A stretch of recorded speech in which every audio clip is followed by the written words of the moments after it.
You're not responsible. It was wrong. Reach out to me. We'll connect you. I will never see, speak, or hear from Aaron Smith-Levin for the rest of my life. I've been raised since the age of 4 to follow orders, do as I was told, or risk losing everything. If we speak out, that's the only way they're going to get the strength to have the courage to do the same. Why the hell someone have to escape to get out of a religion? I'm still shocked by the evil. This is pure evil at work.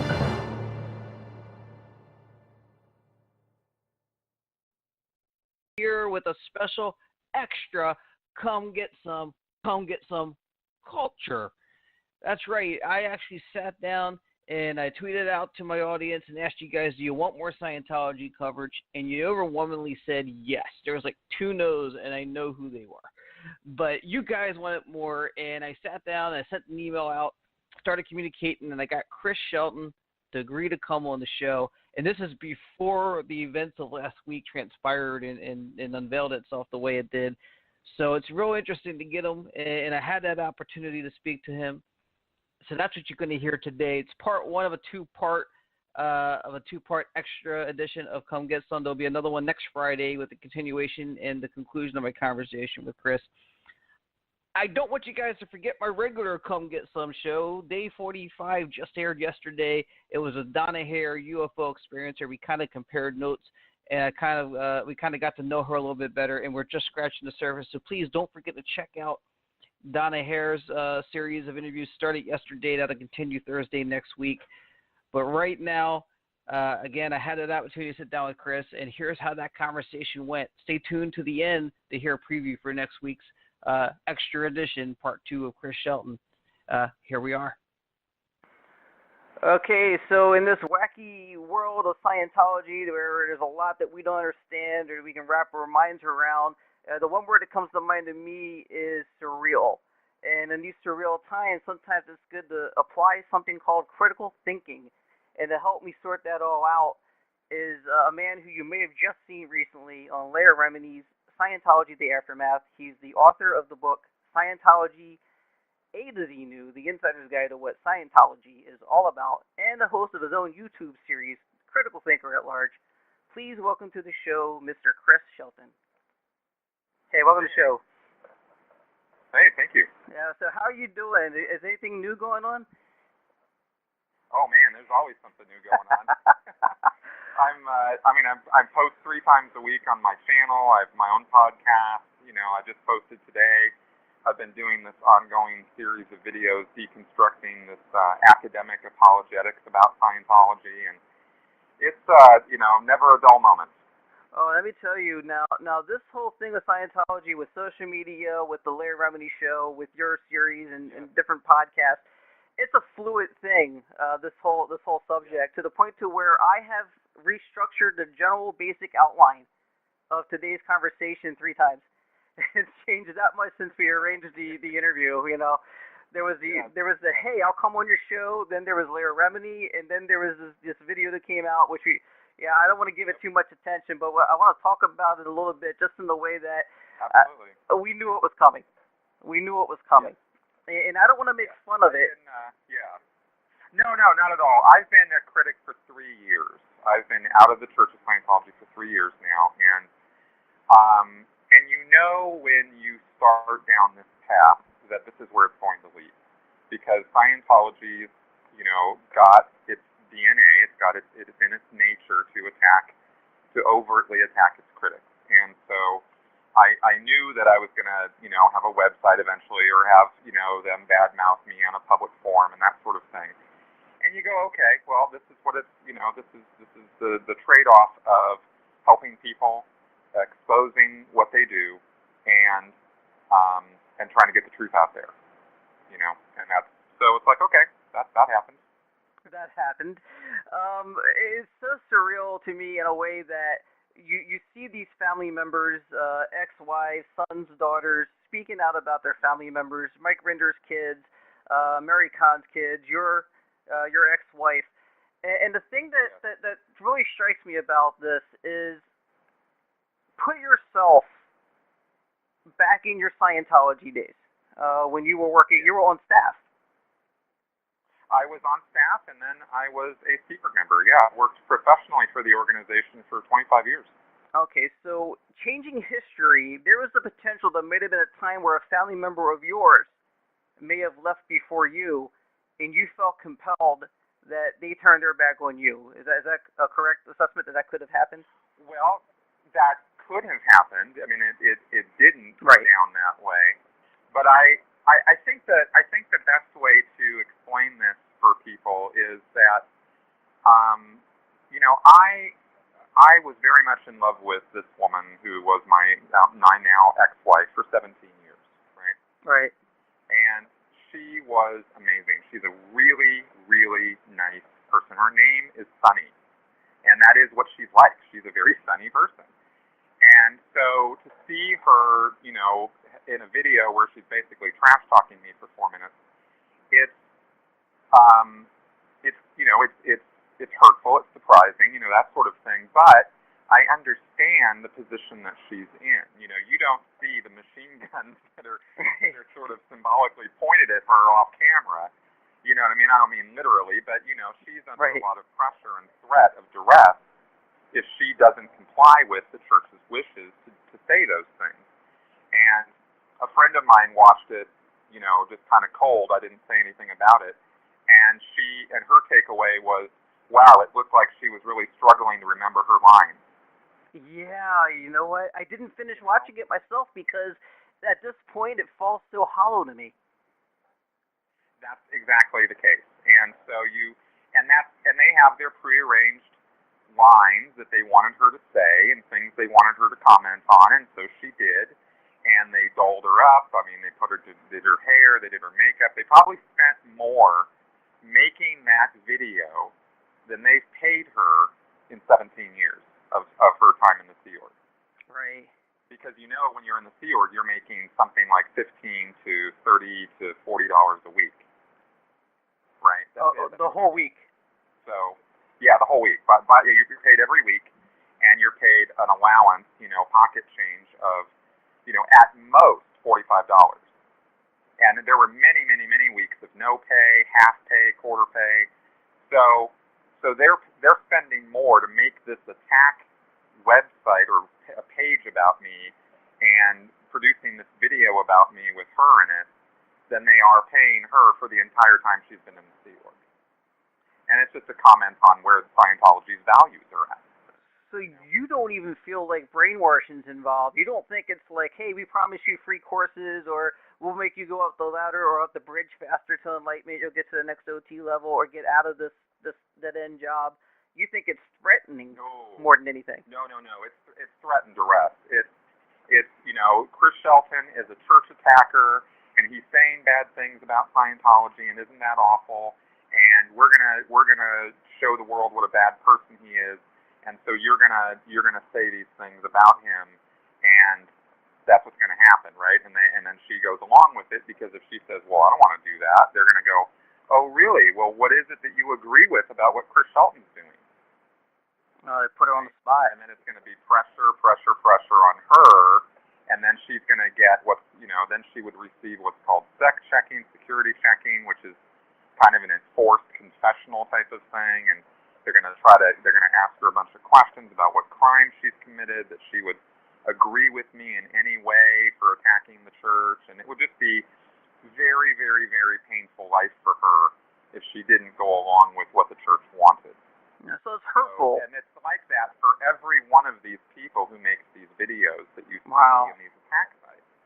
That's what it's like in the church, is if you don't toe the line and cooperate, they're going to make your life extremely uncomfortable. Wow, it's hurtful, but you understand it, basically. Exactly, and I did not take anything she said personally, because I know all of this, and I know that she and I did not end on amicable terms because of my actions, and I understand that, right? I cheated on her, that was not cool. But, our marriage really shouldn't have happened in the first place, but I don't hold any of it against her personally. She's a wonderful person. That's really, it's unbelievable to go from one side to the other. To hear you is to hear like a classy a classy explanation of what happened, and there's no attack in that. There's no argument there.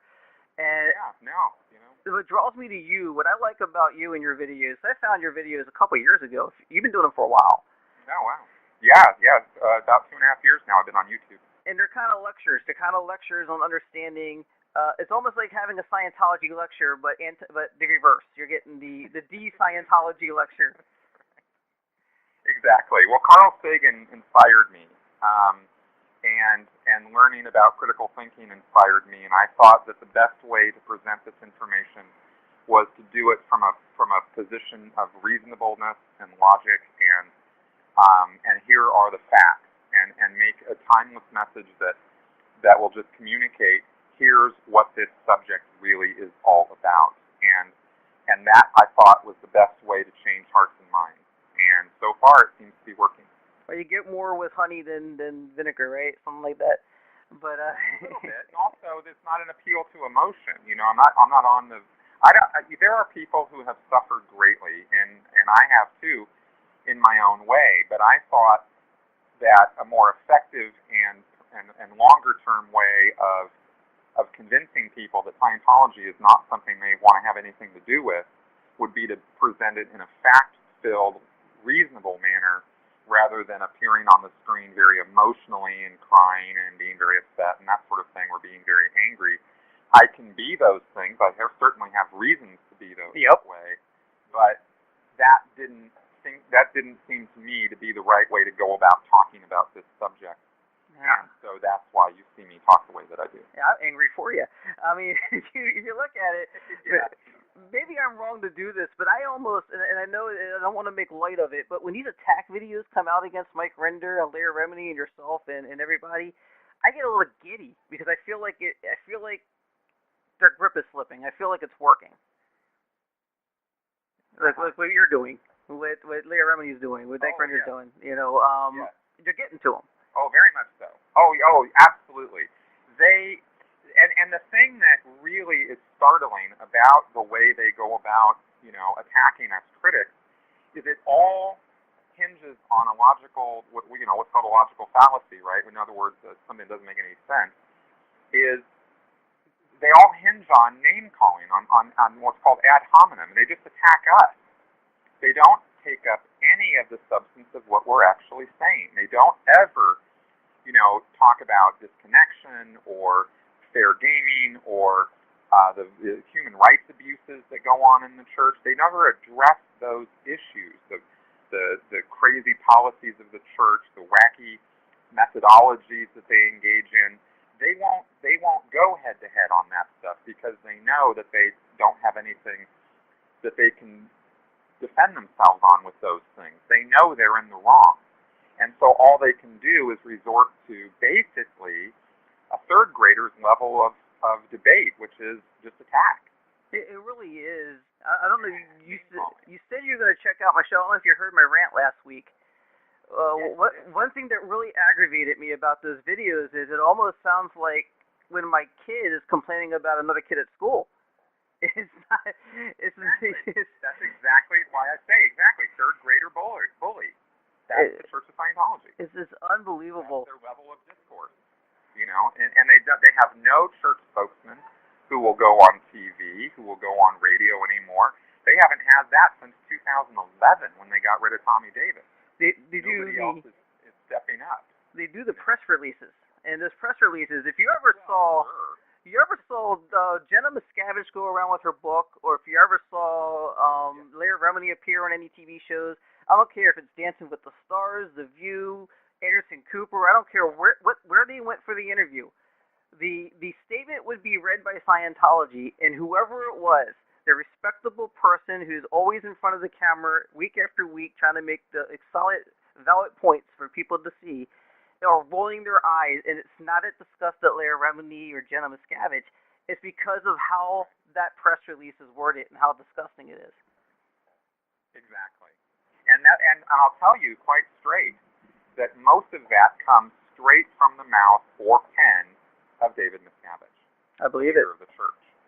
That's what he spends his time doing, is writing these awful press releases or attack pieces. And I guarantee you that if he's not the one writing any particular one, he has overseen the process and approved the final copy, right? Every time.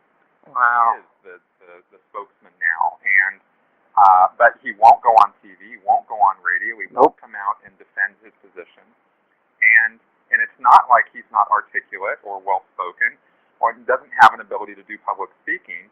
He's just terrified because he knows that the truth isn't on his side. And they don't care. They don't care that they're not making a lot of sense, it seems, because it's the doctrine. Based on what Tony Ortega's been putting out, they don't care because it's the doctrine put forth by L. Ron Hubbard, so they have to follow that path, regardless how horrible it sounds. That's right. And also, David Miscavige at this point has remodeled Scientology in his own image, where he's now the dear leader of the group, and so he as he sees it, his livelihood, his very life depends on him continuing to fleece the members, the big wealthy members of Scientology, and there are a few of them. And that's how he keeps his John Lobes and his personal chef and lives the life of Riley that he's living, is he has to keep up this pretense that everything's great, everything's wonderful, Scientology's expanding like never before. And these people who are in that bubble world believe it.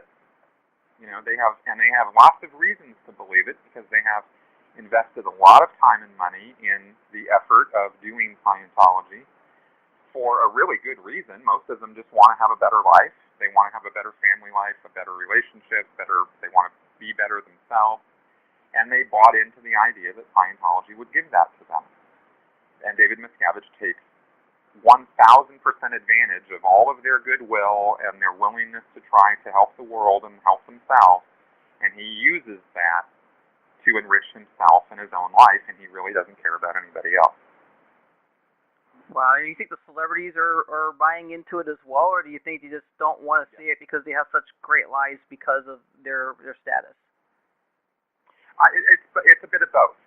The celebrities, like Leah Remini will tell you, live a bubble within the bubble.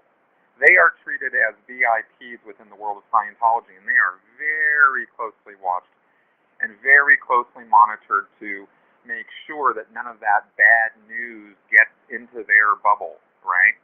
And they're drilled on what to say and how to say it in response to questions from the press and that sort of thing. It's gotten so bad now that Tom Cruise won't even do an interview without the interviewer agreeing that they're not going to talk about Scientology, right? When Going Clear came out, Tom Cruise went on a press junket for whatever Mission Impossible, 39 movie was out at the time, and no one could ask him anything about the allegations made in Going Clear, and it was very disappointing to see, journalists not step up and do something about that anyway. But that too big a person. Yeah, why not?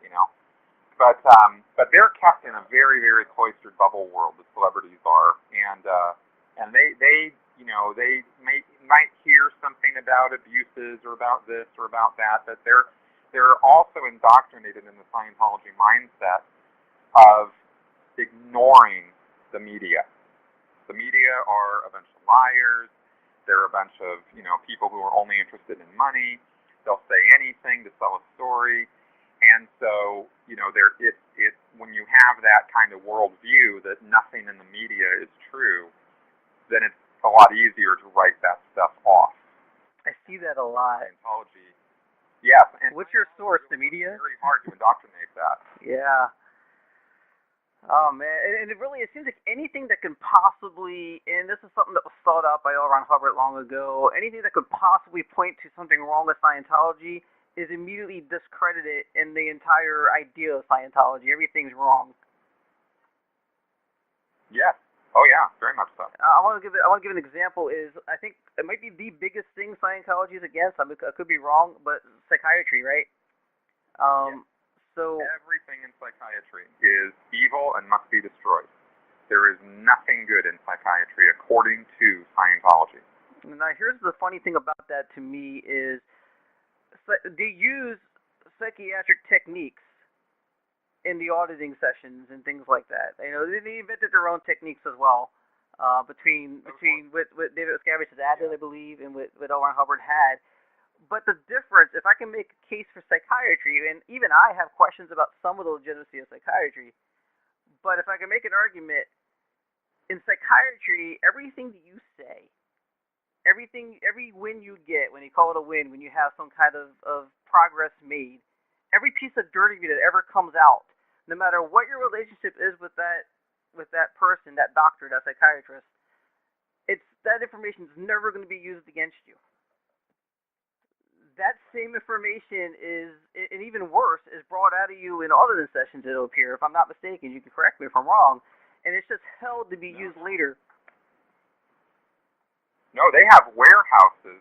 This is not generally recognized about Scientology, and it's something quite dangerous about it, actually, is they have warehouses of folders, of the worksheets, of all of the counseling sessions, of all of their parishioners. And they store these things. And they use that information if a person speaks out against Scientology. They'll use that information that person has given to the church in a confidence, in a that they were guaranteed that this information would not ever go anywhere. The folders themselves even say confidential, confessional, priest-penitent, privileged information. Right? It says it right on the folder. And yet, if you step out of line, they're going to use that information that you've given them, that you've divulged in confidence, against you. And that is not cool. But they do it. They do it. And then there's the whole idea that what I find really, really, really cool to think is, not cool, but interesting to think is, you guys, like yourself, most people who come out and speak against Scientology, they're all veterans for the most part. You've all been there for 30-some years, or you were born into it. And that's right. When you're with somebody, especially everybody started, for the most part, at a young age, everybody growing up, because you're growing up all the way up until like 27, in my opinion. You're growing up, you're going to make a lot of mistakes, and it's all going to be recorded, and you're going to tell on yourself about them. Now, of course, with the rationality of Scientology pointing to these mistakes, pointing to these flaws, when they put out these videos, if every person on earth, Scientology or not, is to be judged on their worst decisions and worst moments, and this is like, hypothetically, if you believe everything you hear, we would all hate each other. None of us would want to have anything to do with each other. Exactly. I mean, you have a right to privacy. You have a right to a life. You have a right to make mistakes. We all do it. We're humans. And you give that up. To be held up to some, insane standard and ridiculed for the mistakes you've made, to be held up to look at what a bad person you are because of these mistakes, that is completely, it's childish at best. At best. And very, very malice-filled at worst, because who has led a perfect life? None of us. None of us. One thing, certainly nobody in Scientology, because I oversaw counseling sessions for years. I was an administrator over these things, and I've read things and seen things that people have said that will just, it'll turn your hair gray. I mean, it's amazing what some people get up to. Now, you mentioned this and before. Yet, Oh, go ahead. I'm sorry.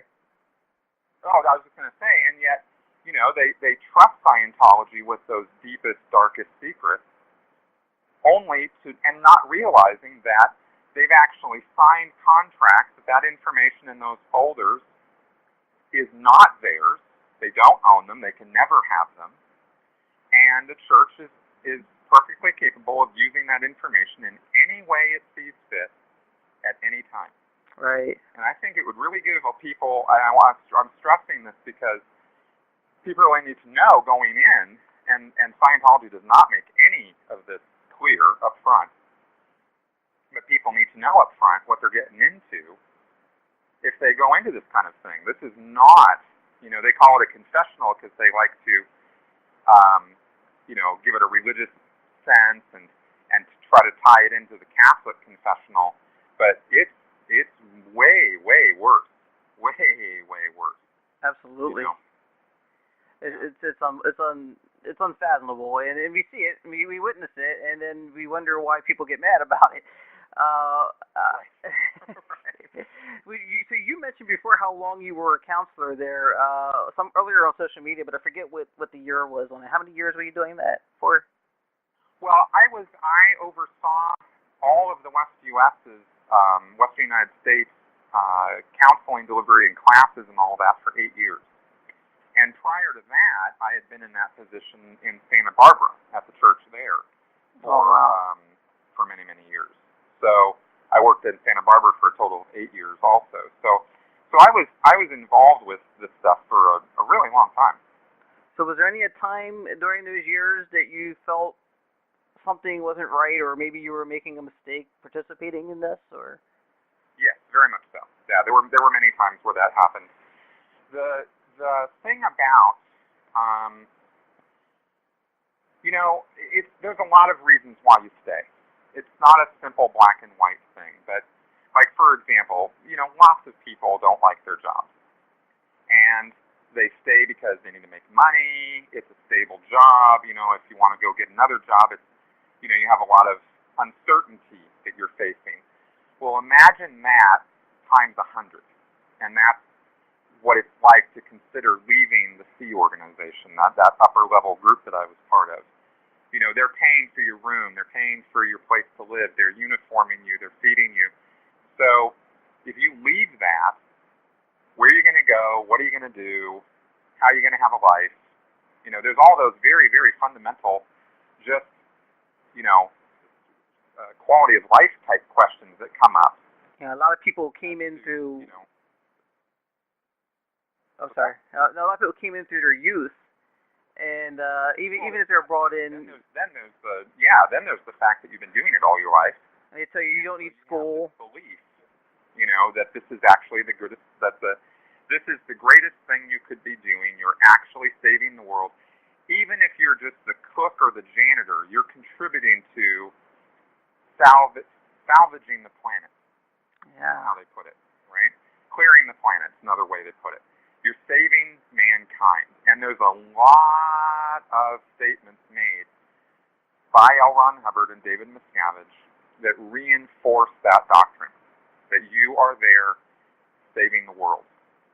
And I'll tell you, I've come to learn that there is nothing more dangerous to the world at large than a young person who thinks they're saving the world. Yeah. Because you create a mindset of fanaticism. And that is very hard to overcome by yourself. And you might see things around you that don't make sense, that aren't good, that aren't right, but you can assign it to, oh, well, that's just Joe being Joe. That's not Scientology's fault. That's just Joe who's being a jerk today. Right? And that sort of thing, you want to come up with some reason why you should stay. And so you come up with these things. And this goes on for, day after day, week after week, year after year. But there were enough incidents of enough weird things and enough, stupid things that happened that it made me go, it's not just Joe or Bill or Sue. There's something really wrong here institutionally. And there were a number of things that led up to that, but it finally, it took years, but it finally happened, and I was able to step out. Wow, and it's kind of touched on it earlier. You're young, you come in, they pretty much tell you don't need school, right? They'll take care of everything for you. Oh yeah. No, that is very true. Now, I was raised in Scientology. My parents got involved when I was 4, and I did go to school. I went to public school and that sort of thing. And I graduated high school, and that was when I joined staff and started working for them. But they very much, I was going to college. I actually quit college. And they very much pushed that. They were like, college is useless. College is for the birds. Look at what L. Ron Hubbard has to say. And Hubbard badmouthed college left, right, and center because, of course, he flunked out. Something's wrong with it. That's none of us knew that, right? But the story within the Scientology world is that Hubbard was a nuclear physicist, so... That's what they told people? Oh, yeah. No, he took the very first course in atomic and molecular phenomena, and this sort of thing. There's all kinds of crazy... People still believe this. No, they do. New recruits. This is what they think. Yeah. Yeah. So you think that Hubbard really knows what he's talking about. He's been to university, he graduated, he's this really, really smart genius man, and if he says college is useless, well, okay, then, it's probably useless, so screw it, I'll just go do Scientology full time. And, these kind of things are how you build up a doctrine within the following. And right now, Scientology very much relies on second, third, and even now fourth generation Scientologists to keep going. Most of their staff are young people, and that's where they come from, is the kids or grandkids of Scientologists. Wow, I tell you, this whole conversation reminds me of when I was younger, and this is to point out, to the point that cults in general go for younger people. Yes. I remember, and I had forgotten until I took up this whole thing where I want to go ahead and join the fight against Scientology. I never remembered, but when I was 17 years old, I worked at a Barnes & Noble. And I remember I never got I never got approached more than when I was 17 about this religion or that religion. You should try it out. It's not like any other religion. It would be Scientology, it would be Dianetics, it would be Buddha Fields. They all came to me asking me to join.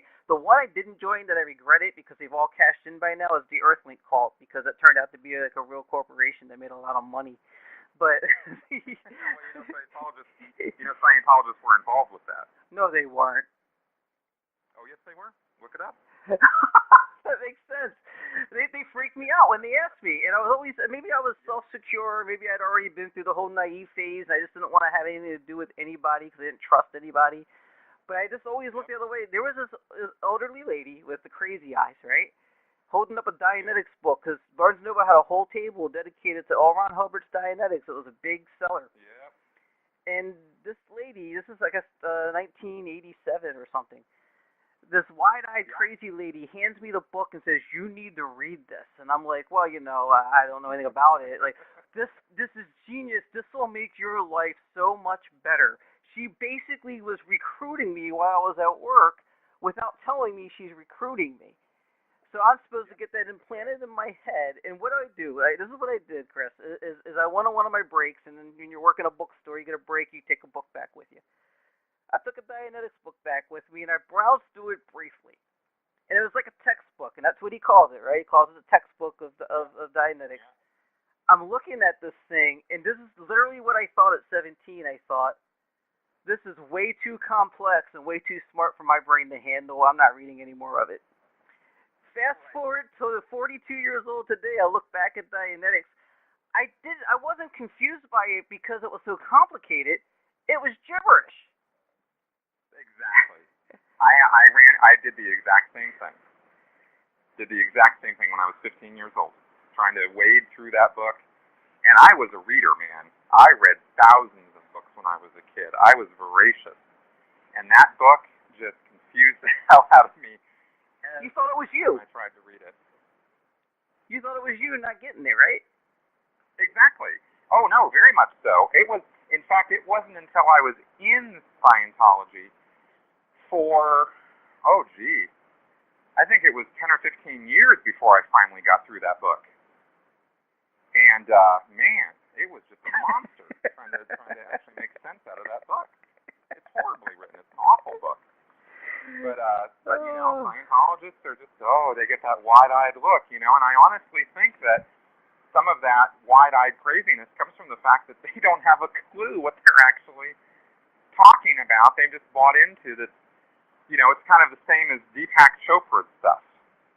No, but, none of these people who follow Deepak Chopra have a clue what quantum physics actually is. Right. That's a good comparison. It sounds so smart. They think it sounds so brilliant. Oh, yeah, the quanta. Ooh. And it's, it's all just pseudoscientific woo-woo. just nuts. But there's a certain thing that happens with some people where they think that if they can, say that they understand it or pretend to understand it, even to themselves, that they're involved with something really, really special and spectacular. And I'm sure that's the case with people who got involved with Dianetics. Now, I saw in your 5-part video interview with, is it Tim DeWall or Tom DeWall? I forget what Tim DeWall. He followed me recently. Thank you for following Tim. It's a very detailed look at it. I mean, this is a good way. I do recommend, and this is not to cut down your video, I recommend taking different times to watch it, because I try to watch it all the way through, and that's hard. 5+ hours. That's why I divided it up into parts, to try to make it a bit more manageable to get through. But it's so detailed. It's a lot of F's, There's everything that can be covered is covered, and Tim's an excellent example of what people think when they're going through this, and seeing that progression of thought. He talked a lot about learning definitions of words and drilling words. Was that part of that understanding Dianetics? So it all of a sudden it all made sense, and then you realized you were just too stupid to get it, and that was the mentality, or? Yes. That is, it's a very much a part of Scientology's study materials that you look up any and all words that you don't fully understand in a dictionary in order to understand the material as a whole. And that itself makes sense. There's nothing particularly wrong with using a dictionary, but they take it to an extreme that becomes it becomes itself a kind of indoctrination, because, for example, if you're reading something that Hubbard wrote, some random bulletin or issue or book, and you go, this just doesn't make any sense, and I see that he says blah blah blah blah A Y, A, B, and C, and I don't think this makes a whole lot of sense. In Scientology, the course supervisor or the teachers or whoever it is you bring this up to is going to tell you, well, then there's some word there that you don't understand, and you need to go find that and look it up and clear that up, because Hubbard makes perfect sense in everything he ever said.